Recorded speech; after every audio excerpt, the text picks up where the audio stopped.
Okay, next item on the agenda. I thought this would be the main one, and so let's go on to the next thing. C, caucus process, update from the staff. All right, so the application period for applications ended a week ago, and we're now in the process of actually reaching out to neighborhood groups to register for the caucus processes. There are 5 caucuses that are going to be occurring. The first one is going to come up on Saturday, May 21st, and that's the District 10 caucus. And that, I'm working with Merrill and Rogers to set up the logistics of that. We're piggybacking on their leadership group meeting, and so that'll be the first caucus. We've got 3 candidates for that caucus, 2 of them city commissioners who have reapplied, plus 1 additional one. So that will be the first one happening in about a week and a half. What district was that or something? 10. Yeah, District 10. The next one will be on Wednesday evening, May 25th, and that is the District 2 caucus. And that will be at the Southside Community Center from 6:30 to 8:30 p.m. And we've had the 2 previous caucuses there before, so it's a familiar territory for us. The 3rd caucus will be on Saturday. Sorry? How many candidates you need to? I'll get to that in a second. Oh. I'm just giving you the locations and times. Okay. On Saturday, May 28th, will be the District 8 caucus, and that'll be from 10 to 12 p.m. at the new Village Square Branch Library. And that's in Evergreen. The next caucus will be the District 4 caucus, which will be at the Berryessa Library on Tuesday, May 31st, from 6:30 to 8:30. And the final caucus, and wait for it, is the District 6 caucus on June 4th. And that will, at this time, is currently scheduled for the Willow Glen Community Center. That may be subject to change. We're kind of revisiting that, mainly because we've got 18 candidates for that one caucus. Wow. And it's the largest caucus we're going to have. So you're thinking of the convention center? I'm not sure. We may be taking it on the road. So those are the caucuses that'll be occurring, the locations, the times. And what I'm going to be asking now of the commissioners around the table is we're going to need some volunteer commissioners who aren't involved in the caucus process. And if any of those dates, and we'll send them out to you. If we've got them actually posted, they're posted on the clerk's webpage also. What we need is maybe 1 or 2 commissioners per caucus that can help Emilio and myself with the logistics of the actual caucus process. Amelia will be sending out well, let's go back. Here's the breakdown of the applications per caucus. In District 2, we've got 3 applicants. Oh, that's all right. We've got 3. There were 6 who Yeah. claimed they were interested, okay. In District 4, we've got 1 applicant. In District 6, we've got 18. Ooh. In District 8, we've got 2. And in District 10, we've got 3. There's a total of 27 applicants for the caucus process. We actually have more applicants, but these are for the other districts. They're just people that applied through the overall process to see if there are vacancies available in their districts. District 1, we have 1 applicant that is a non-caucus time area. In District 3, we have 3 applicants and we have no vacancies. In District 5, we've got 4 applicants with no vacancies. In District 9, we've got 3 applicants, and in District 7, we have none. Which is interesting because I had a gentleman that spent almost a half hour talking to me, swore he was going to apply and did not. And we do have a vacancy in District 7. But these would be filled by the normal clerk's recruitment process. And obviously, as I've explained to people who have called me, if they apply in an area where there is no vacancy, they'll just have to wait for the next caucus period, which will be in 2018. So we've got 27 for the caucus process that we currently are holding, with the largest amount in District 6, which is 18 candidates. Amelia will be sending out an email message to all candidates tomorrow within the next 2 days, asking them for a 250-word statement from each of the candidates. If for some reason any of you wanted to see who the candidates were, all their applications are available at the clerk's office. They're a matter of public record. We have them. I'm not sharing them with anybody, but we have them because we need to contact them and let them know that they need to send in a 250-word statement. We'll also let them know the date, location, and time of their caucus. So I've personally talked to at least 4 candidates from District 6 who have asked about the process, who want to know about the caucus process, and who are very interested in becoming commissioners. The District 6 caucus on June 4th will be the one that will be most heavily attended, obviously, if nothing else by candidates, certainly. If you do the math, if I allow 2 minutes per introductory statement for everybody, it's going to take just a half hour to get to the introductory statements without even getting to the questions. So it's going to be a little bit of a zoo on the 4th of June. You may be asking me why these are all piled in. I need to do a council memo that will go to council no later than June 21st. But I have to have it, according to Sunshine, in by the beginning of June, with the names of all the folks that were selected out of the caucuses.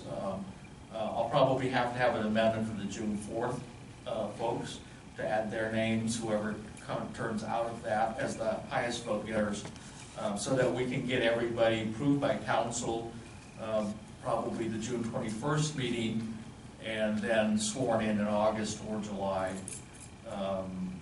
And have a sitting commission by the time we get to August of 2016. We did allow over 3 weeks for people to apply, and we worked with all the council offices to get the word out. In cases like District 4, which is just a very hard area to recruit, Commissioner Locke has been a sole representative for many years, even though we've had vacancies and have talked to the council offices about getting people there. So we still have that challenge. In District 10, we've got 2 commissioners, sitting commissioners, who are reapplying, besides the other one, who will be coming at the May 21st meeting to make their presentations. And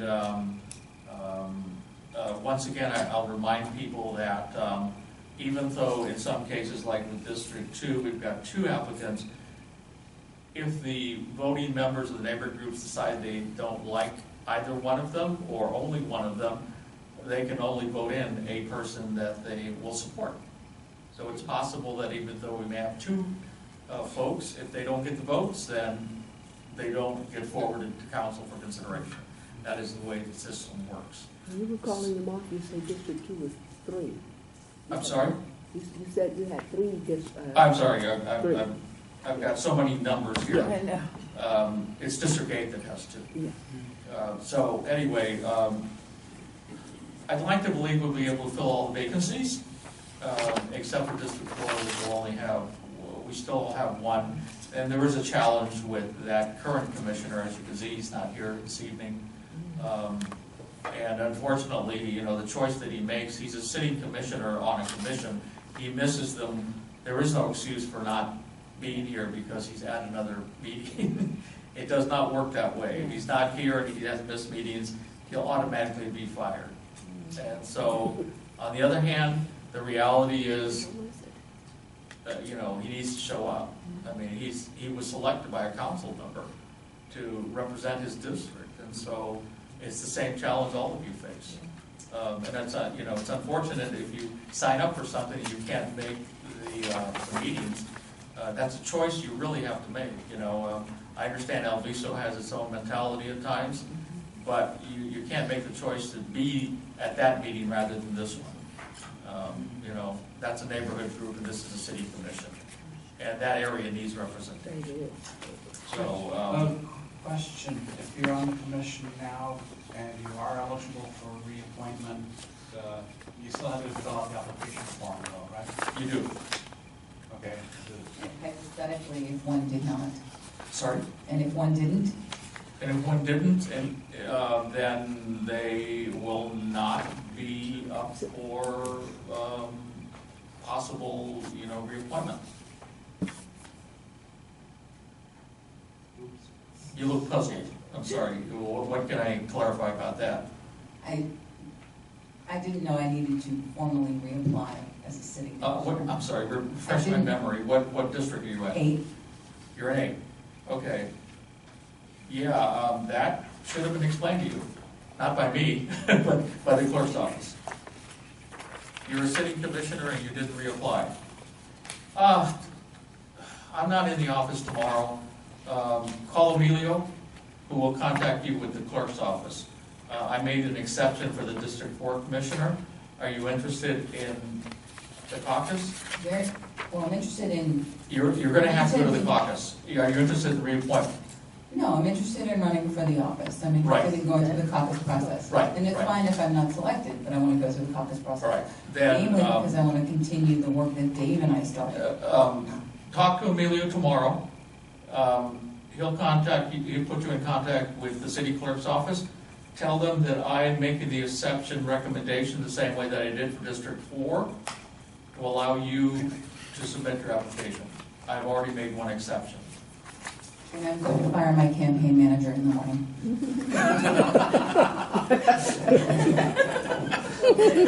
Don't make me laugh. All right. See how easy I am to get along? No, thank you very much. All right. Do it tomorrow, please. I will. Great.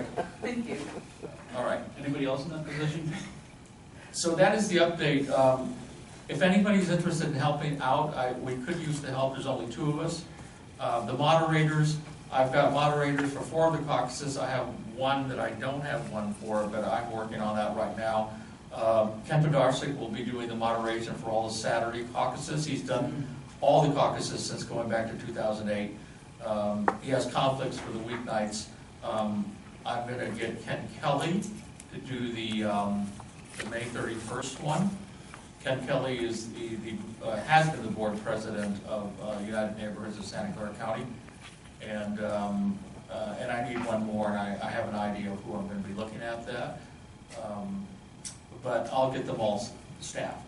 And the moderator's work is exactly that. It's a neutral person that runs the whole meeting and does the introduction of the speakers, does the questioning, and then asks for the votes, and that's the role that they play. Amelia and I will play no official role except support for the actual meeting, and we'll get that taken care of. But the volunteers, I could use people helping with the registration, although we can do that, but also just to help out. So think about that and send me if you're available then. And you said District 10 was on which night? I'm sorry, what? District 10 was on which night? Yeah, I'm sorry. May 21st. Oh, the The 21st. 21st. At 10 a.m., not 9. Yeah. Okay.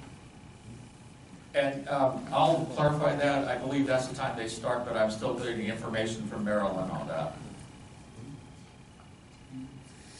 You want to follow? So anyway, there you go. That's the report on the caucus. So far, so good. We're always looking to improve the process. And let me just say this in all fairness, District 6 has been a difficult experience. Not just because of the amount of applications, but also because of the,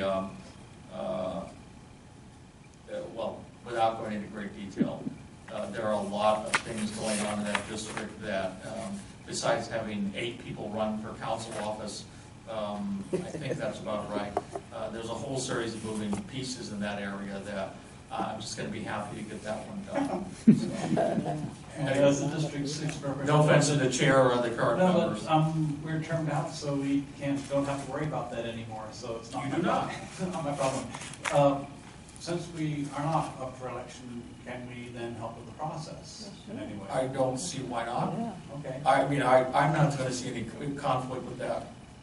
If nothing else, I don't want to come and watch the circus, but. Yeah, I was going to say, you might just want to watch it, as opposed to actively participate, but anyway.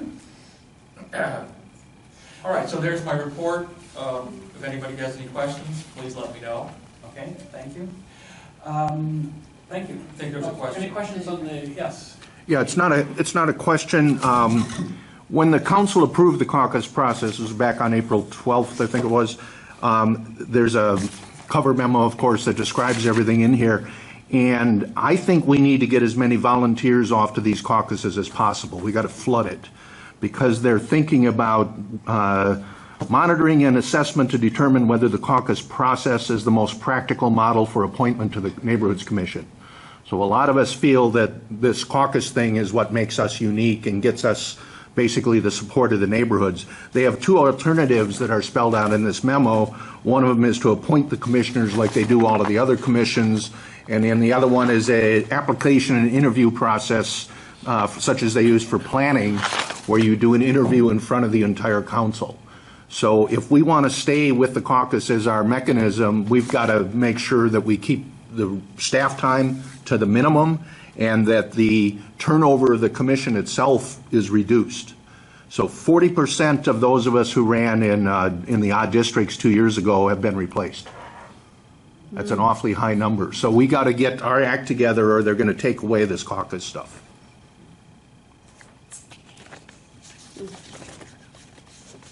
Okay, so Various things.